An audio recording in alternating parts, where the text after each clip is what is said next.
The 2023 release of Barbie introduced a fresh and distinct visual style. Particularly evident is its portrayal of Barbie world. This isn't simply about using the pinkest props or applying a pink filter, it also involves set design and post-production techniques. This tutorial will teach you how to recreate this look for your project and draw inspiration from our animation techniques. Let's begin. So we're going to start with color correction utilizing Lumetri Color. You can go to Window and click on Lumetri Color and it's right there. And if you need to brush up on using this tool, click the link below for a comprehensive video tutorial. And all the content we used for this video is available in the Pond5 library. So click the link in the description to view the whole collection. So we want to single out the sand and the asphalt on this particular clip. To do that, we're going to use the HSL secondary controls. So I'm going to widen the L. We want to focus on the lightness and just adjust this aspect to get the color we need. You can see how everything beside the sand and the asphalt is kind of going away. So set the color on this wheel to appear a little more pink. So I can adjust it right here. I'm going to go up to the basic correction, change the highlights a little bit, adjust the whites, adjust the shadows slightly, and the contrast, and then the exposure, I'm going to leave it where it's at. And we're going to play it back. That's good to go. We like that one. Okay, so the next clip, this one's a bit different. This is going to require two distinct color changes. So first, we want to single out the beach and change its color.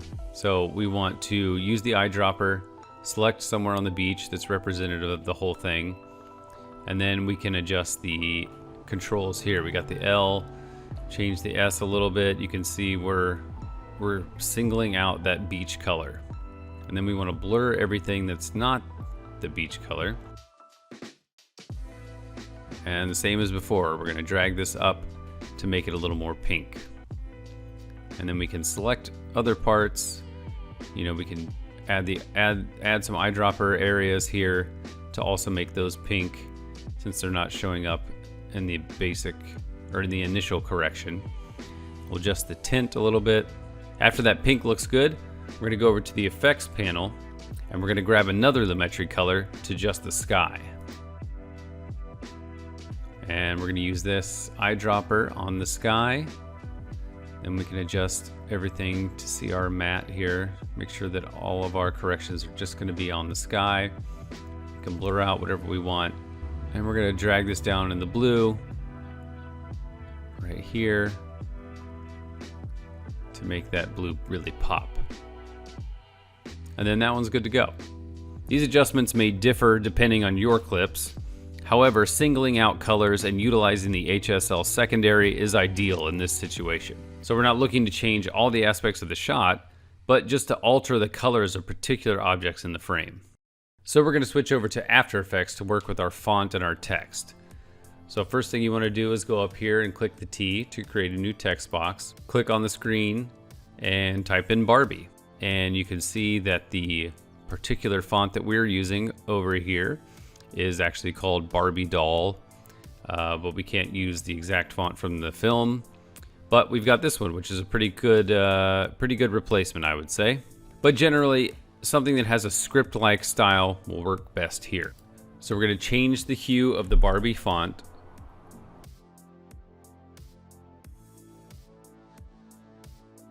We can go up to the arrow, turn on the grid, and then move the Barbie into place where we want.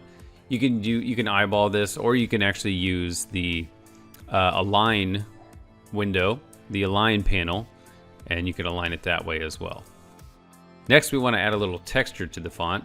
So we're going to go over here to the effects panel and we'll type in glass. We want to find CC glass and drag that onto the font. And we're going to change the softness here. We're going to turn it down a little bit, and then we'll change the height and the displacement. We'll put that right about there. It looks good. And then for light, you know, change the light height just a bit.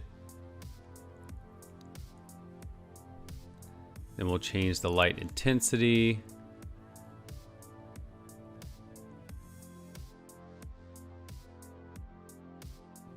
And then we'll change the light direction slightly. Yep, and that looks good. And then for the shading, we're gonna go for the roughness here. We'll put the roughness about there. That looks good. And then for metal, I'm gonna turn that down just slightly to there. And there you have it.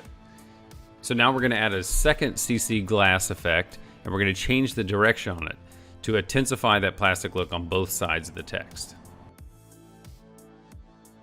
And now we've got it on both sides. So after I've got my initial duplication, I'm gonna duplicate the first glass, and then I'm gonna go ahead and duplicate the second glass. That way it intensifies it just a little bit more. And you can see what it's doing to the outline there to give it that extra special glass Barbie look that we're going for. So duplicate that text layer, delete the effects, and then we're gonna change the name from Barbie to Barbie_backstroke. We're gonna do it this way so that the glass effect doesn't get put on the pink outline part as well. Now we're gonna go back to the character panel, then we'll go back to the project panel on the left-hand side,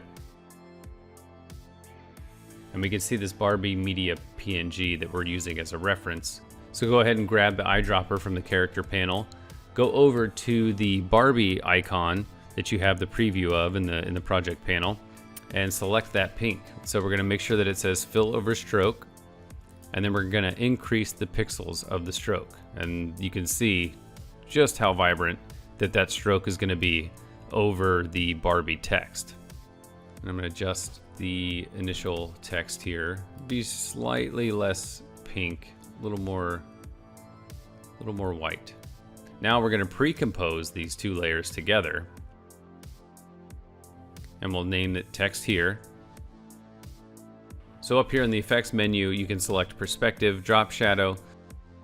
And so we're using that pink for the just shadow color. We're gonna change the distance there to 17. We'll change the opacity to 100. We're gonna duplicate that. And then we're just gonna keep adjusting the distance.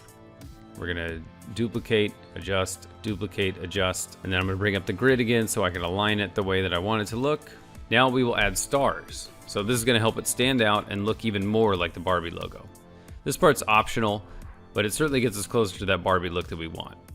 So in the shape layer menu, select the star. So hold Command on a Mac and drag the mouse to create your desired star shape. All right, that'll work for us. And I'm gonna scale it. I'm gonna put it on the text. So scale it down to where I want it. And then I'm gonna put it right on the text.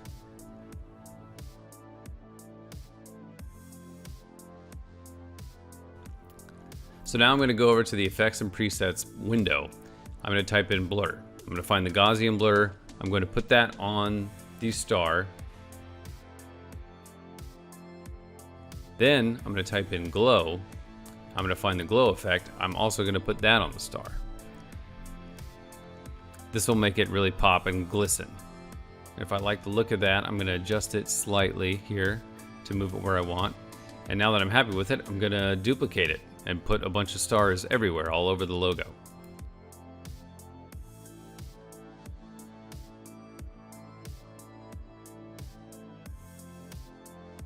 So I'm going to keyframe the opacity so that it constantly goes in and out, like a twinkling star. So I'm going to create a keyframe, set it to 70%. I'm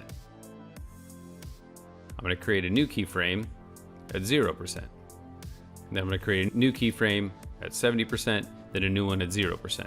So you can see it goes in and out. It fades in and then it fades out. So after I've created these simple keyframes, I'm going to copy and paste them on every other star. So I've copied and pasted them, and now it's time to adjust the positions of the stars on the timeline so that they go in and out at different times, you know, giving it that sparkly effect. You don't want them to be all on the exact same timing, so we'll adjust them a few frames here and there so that they have a better pattern to them. So now that I've got all of those adjusted, I'm going to pre-compose these layers. I'm going to name it Light Show. And then we've got our two layers. Now I want to duplicate Light Show. and add another twinkling in later in the timeline to keep it going. That way we don't have to keep keyframing, we can just duplicate the layer and have them all come in and out multiple times further down the timeline. The great thing is this text composition is pretty universal, so you can just double click on the text here layer, open it up, and you can just change the text to whatever copy your project needs. Once we combine these animations with the color corrections, we get to a final product like this. So check out Pond5 to get these assets and try for yourself. If you want more After Effects tutorials, let us know in the comments below.